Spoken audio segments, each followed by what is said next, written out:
sahabat Kompas.com, jumlah tenaga kerja asing di Indonesia kian bertambah dalam beberapa tahun terakhir, khususnya yang berasal dari Cina.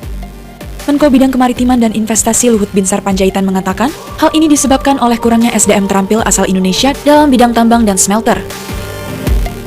Dan sekarang kita tidak mau hanya ekspor raw materialnya, kita mau semua itu menjadi satu kesatuan. Nah, ini memang kesalahan kita berpuluh-puluh tahun. Nah, ya sekarang kita perbaikin. Memang banyak kritik awal-awalnya, kenapa nggak pakai tenaga Indonesia? Memang nggak ada.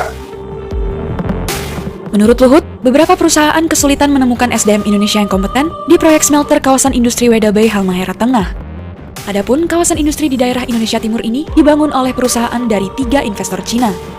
Banyak yang mengeluh terkait absennya SDM Indonesia dalam proyek tersebut.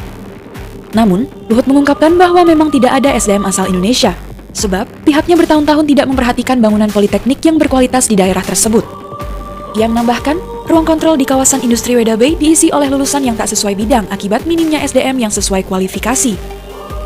Latar belakang pendidikan mereka beraneka ragam, mulai dari hukum, perawat, dan sejarah, sehingga banyak pekerja harus dilatih ulang.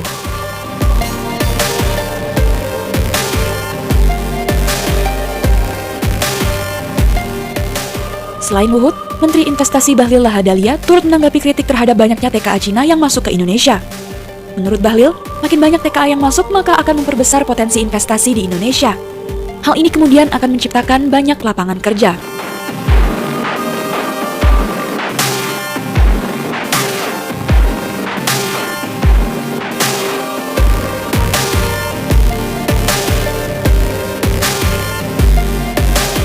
Bahlil menyebutkan bahwa hingga saat ini, investasi Cina di Indonesia lebih banyak di sektor energi pertambangan, termasuk pembangunan smelter.